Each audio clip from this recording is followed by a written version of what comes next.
저분 여러분 반갑습니다. 민주노총 부위원장 홍지욱입니다. 지난 2년간 우리는 추운 겨울에 거리투쟁과 국회 앞 노숙농성 투쟁으로 절박한 노조법 2, 3조 개정을 요구해 왔습니다. 그리고 작년에 부족하지만 노조법 2, 3조 개정안을 국회에서 통과시켰습니다. 하지만 윤석열 대통령의 거부권으로 무산되고 말았습니다. 노조법 2조로 인해 수많은 노동자들이 제대로 된 노동권을 보장받지 못하고 있습니다. 노조법 3조의 손배 가압류로 인해 그동안 얼마나 많은 동지들이 죽어갔습니까? 이러한 법을 그대로 두어서는 안 된다는 것이 민주노총의 결심입니다.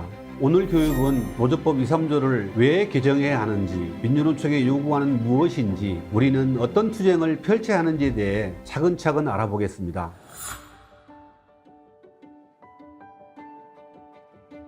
먼저 노동 3권과 노조법의 무슨 관계를 한번 보겠습니다. 모든 법의 개정과 제정의 근간이 되는 헌법 제33조 1항에는 근로자는 근로조건의 향상을 위하여 자주적인 단결권, 단체 교섭권, 단체 행동권, 즉 노동 3권을 가진다라고 명시되어 있습니다. 그렇다면 우리나라 가장 상위법인 헌법이 보장하는 이 노동 3권이 일하는 모든 노동자들에게 적용되어 있을까요? 그렇지 못합니다. 현행 노조법은 1953년 정규직을 기준으로 또한 사용자에게 유리하게 제정되었는데 무려 70년 동안 단 한 번도 바뀌지 않고 지금껏 이어오고 있습니다. 그러면서 오히려 노동 3권의 권리를 가로막는 걸림돌이 되어 왔습니다. 그 70년 동안 우리 사회는 IMF를 거치면서 노동자라는 이름 앞에 비정규직, 특수고용, 플랫폼, 하청 등 다양한 수식어가 붙게 되었습니다. 그러다 보니 간접고용 노동자들과 무임한 개인 사업자인 특수고용 노동자는 실제 결정권을 갖는 진짜 사장을 향해 싸워야 했습니다. 그런데 헌법이 보장한 기본 권리를 행사하면 모두 불법으로 규정하여 탄압한 근거가 바로 노조법이었던 것입니다. 현행 노조법으로는 헌법에 보장된 단결권, 교섭권, 파업권이 모두 제약받는 모순이 심각하게 발생하고 있기 때문에 노조법 개정은 모든 노동자의 노조화 권리 보장의 핵심 과제입니다.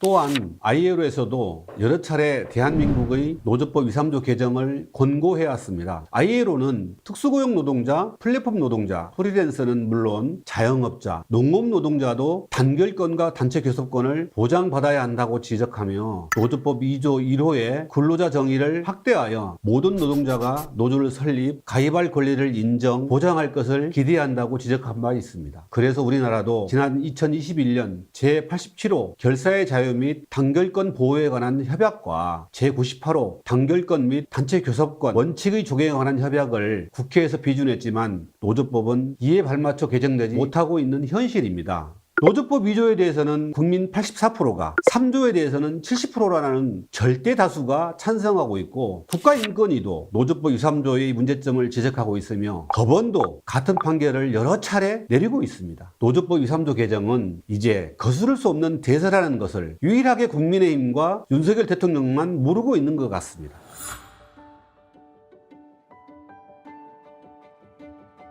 2003년 두산중공업의 배달호 열사를 시작으로 김주익, 곽재규, 최광서, 이해남 열사 등 수많은 노동자들이 목숨 걸고 항거해온 피어린 투쟁의 역사였습니다. 스스로 자신의 죽음을 결심하며 유서라는 제목의 글을 써내려간 열사의 심정이 어떠했을까 생각하니 너무나도 가슴이 아픕니다. 이제 더 이상 떠나보내지 맙시다. 5년 동안 단 한 번도 운송비가 인상된 적 없던 화이트 진로 노동자들은 화물연대 노동조합에 가입해 교섭을 요구했더니 원청사는 너희는 노동자가 아니다. 너희와 직접 계약하지도 않았다며 교섭을 거부했습니다.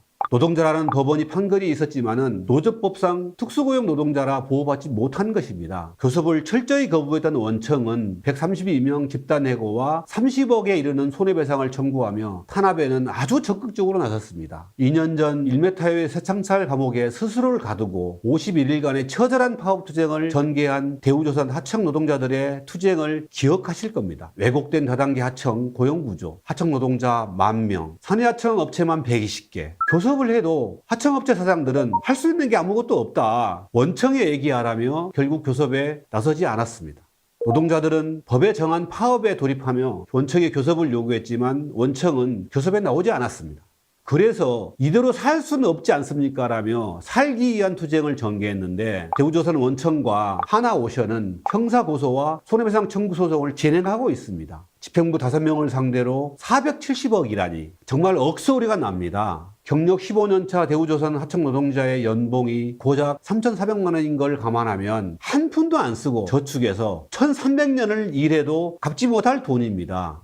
2009년 일방적 구조조정에 저항한 쌍용차 해고 노동자들에게 가해진 손해배상액과 국가 공권력의 무자비한 진압으로 인한 트라우마와 고통, 그리고 복직에 대한 희망 고문으로 해고 노동자와 그 가족 33명이 세상을 등져야 했습니다. 94년 대법원의 손해배상 청구 판결 이후 30년 동안 사측이 청구한 손해배상 액수는 한진중공업 158억, MBC 174억, 쌍용자동차 195억, KEC 306억, 현대자동차 325억, 철도공사 606억 등 확인된 것만 무려 3천억 원에 이릅니다. 헌법이 보장한 정의 행위를 행사했다는 이유로 노동자에게 민사상 책임을 묻는 것은 OECD 회원국 중에서 한국이 유일합니다. 정말 부끄러운 일이 아닐 수 없습니다. 이렇게 현행 노조법은 사실상 노동자들을 다 죽이는 걸 방조하는 법입니다. 이제 바꿔야 되지 않겠습니까?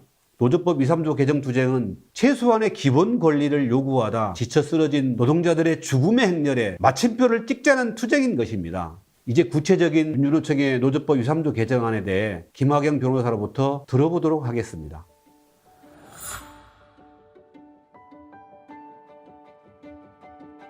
안녕하세요. 저는 민주노총 법률원에서 일하고 있는 변호사 김하경이라고 합니다. 오늘은 노조법 개정안과 관련해서 민주노총이 요구하고 있는 개정안들의 의미를 설명해 드리고자 합니다. 노조법 2조는 법률에서 사용하는 근로자, 사용자, 노동조합, 노동쟁의 같은 개념의 범위를 지금보다 넓히자는 취지입니다. 한편 노조법 3조는 사용자가 노동조합에 손해배상 청구할 수 있는 요건을 제한하자는 것인데요.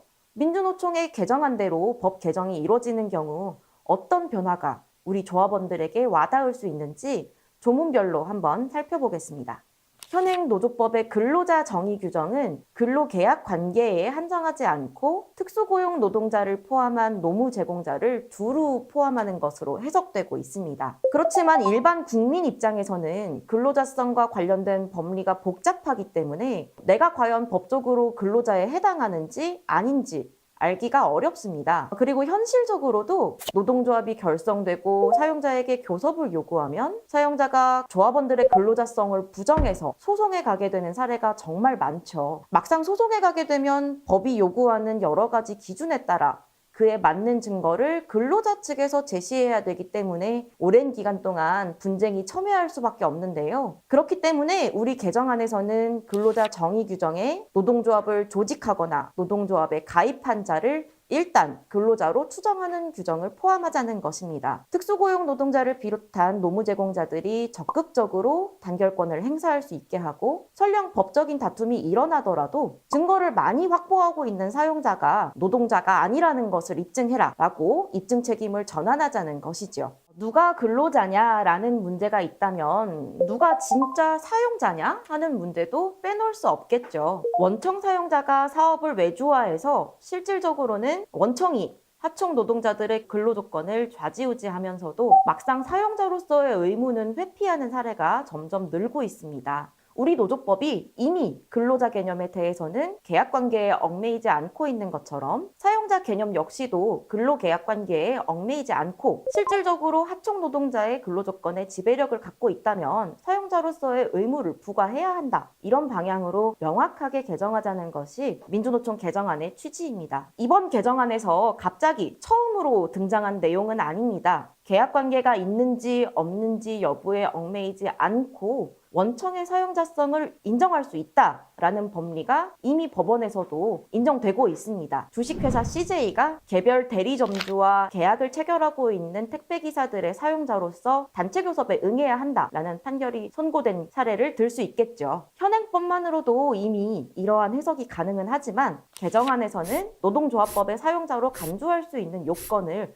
좀 더 명확하게 미리 정해둠으로써 소모적이고 지난한 분쟁을 사전에 방지하자라는 것이 우리가 개정을 요구하는 이유입니다. 현행 노조법 제2조 4호는 노동조합의 개념을 정의한 조항입니다. 다만 노동조합으로 보지 않는 경우를 열거하고 있고, 이 경우에 해당한다면 정부가 노조 설립 신고를 반려할 수 있게 함으로써 노조 설립 신고 제도를 사실상 허가제로 운용할 수 있게 하는 수단이 되고 있습니다. 특히 현행법 라목은 근로자가 아닌 자의 가입을 허용하는 경우 노동조합으로 보지 않는다, 이렇게 정하고 있는데요. 이 규정 때문에 정부가 대법원 판례보다 근로자성을 협소하게 해석해서 노동조합에 대한 설립신고 반려를 하여 노동조합의 지위를 불안정하게 할 우려가 있는 문제가 큰 조항입니다. 결국 근로자 정의를 새롭게 하고 일정한 경우에는 처음부터 근로자로 추정하게 하자는 규정 취지와 마찬가지로 정부가 자의적으로 근로자성 판단을 하여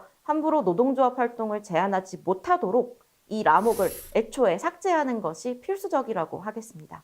현행 노조법에서는 노동쟁의의 대상을 임금, 근로시간, 복지, 해고, 기타 대우 등 근로조건의 결정에 대한 것으로 협소하게 규정하고 있습니다. 노동조합의 활동을 오직 근로조건 결정에 관한 사항으로만 축소시킨다는 문제가 있습니다.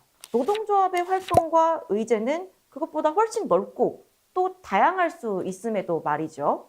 흔히 정치 파업은 불법이다, 이런 말을 들어보셨을 텐데요. 근로자의 경제적, 사회적 지위 향상에 관한 일체의 사항을 노동쟁의의 개념에 포함시켜서 다양한 분쟁 대상을 포괄할 수 있게 하자는 것이 이 개정안의 취지입니다. 이제 3조를 살펴보겠습니다. 굉장히 많은 사례에서 사용자들이 쟁의행위에 대한 손해배상 제도를 악용해 왔습니다. 실제 발생한 손해보다도 훨씬 더 많은 금액을 청구하는 경우, 쟁의행위와 관련 없는 손해까지 포함해서 금액을 부풀리는 경우, 노동조합 자체가 아니라 별다른 재산도 없는 단순 참가자, 일반 조합원 개인에게 손해배상을 청구하는 경우, 탈퇴자만 선별해서 소취하를 해주는 경우가 대표적이죠. 이런 행태는 결국 사용자가 금전적인 손해를 실제로 배상받는 것에 관심이 있다기보다는 소송을 통해 조합원들에게 겁을 주고 노동조합 활동 자체를 위축시키는 것에만 관심이 있다는 사실을 여실히 보여줍니다. 그래서 우리 개정안에서는 앞서 말씀드린 행태를 방지할 수 있는 방안을 제안하고 있습니다. 사용자의 불법적인 행위에 대항하는 과정에서 발생한 쟁의행위에 대해서는 애초에 손배 청구를 하지 못하도록 하는 방안, 의사결정의 책임은 원칙적으로 의사결정을 한 노동조합이 져야 하는 것이니 조합의 의사결정에 따른 개별 조합원에게는 책임을 묻지 못하도록 한 방안, 노조법상 손배 책임은 위법한 쟁의행위에 대해서만 묻도록 되어 있으니 만일 정당한 쟁의행위였더라면 발생하지 않았을 손해만 청구할 수 있도록 하고, 정당한 쟁의행위를 했더라면 어차피 발생하였을 손해, 즉 정당한 파업으로 인해 생산이나 조업을 하지 못해서 발생한 손해액은 손배 청구에서 제외하도록 하는 방안, 노동조합의 존립이 불가능하게 된 때에는 손해배상 청구를 제한하도록 하는 방안, 노동조합의 활동을 위축하거나 괴롭히기 위한 수단으로 활용되는 소송 제기는 권리 남용이다라는 점을 분명히 해서 법원이 직권으로 소 또는 가압류 신청을 각하할 수 있게 하는 방안 등 이렇게 여러 가지 구체적인 조항을 통해서 이 문제를 해결할 수 있다고 보고 개정안으로 제안하고 있습니다. 사용자인 기업의 임원들이 사회적인 비난을 회피하기 위해서 나도 손해배상 청구를 하고 싶지 않은데 손해배상 청구를 하지 않으면 오히려 내가 기업에 대해 업무상 배임죄가 된다, 어쩔 수 없이 손해배상 청구를 할 수밖에 없다 라는 식의 주장을 하는 경우가 많습니다. 그렇지만 이것은 엄밀하게는 현행 법리에도 맞지 않은 주장인데요. 기업의 경영자는 주어진 정보를 토대로 어떤 선택이 기업에 득이 되거나 실이 될 수 있는지 판단을 할 수 있습니다. 나름 신중하게 결정을 내렸다면 법원은 그 판단을 존중하고 경영자 개인에게 업무상 배임 책임을 지우지는 않기 때문에 이런 주장은 엄밀하게는 틀렸다고 볼 수 있겠습니다. 실제로 노사 간에 손해배상 청구를 하지 않거나 이미 제기한 소송을 취하하는 합의를 하는 경우도 많이 있죠. 그럼에도 임원들이나 경영자들이 본인도 원치 않는데 업무상 배임이 되지 않기 위해서 부득이 손해배상 청구를 할 수밖에 없다, 이런 주장을 계속하는 것을 막고 또 소모적인 분쟁을 조기에 종결하기 위해서 사용자가 노동조합의 손배 책임을 면제할 수 있다라는 명시적인 규정을 신설할 것을 우리 개정안으로 제안하고 있습니다. 여기까지 22대 국회에 발의한 민주노총 노조법 개정안을 설명드렸습니다.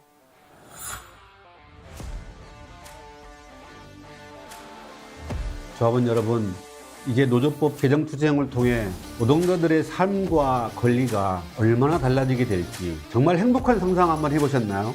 그렇습니다. 우리 민주노총은 새로운 법이 아니라 시대에 맞게, 헌법에 맞게 노조법을 개정하라는 너무나 상식적이고 정당한 요구를 하는 것입니다. 이번에는 반드시 민주노총 전 조직적 힘을 모아 노조법 개정 투쟁에 전면 돌입합시다. 우리 사회의 불평등을 해소하기 위해서는 전체 국민의 대다수인 2,500만 노동자들의 기본 권리를 보장하는 것에서부터 출발해야 합니다. 7월 10일 전국 단위노조 대표자 결의대회를 시작으로 국회 상황과 윤석열 대통령의 거부권 행사가 예상되는 시점이 오면 민주노총 투쟁 방침에 따라 모든 역량을 모아 투쟁에 나섭시다. 윤석열 정부가 또다시 거부권을 행사한다면 우리가 할 수 있는 모든 수단과 방법을 동원하여 불이한 권력을 끌어내는 투쟁에 돌입할 것입니다.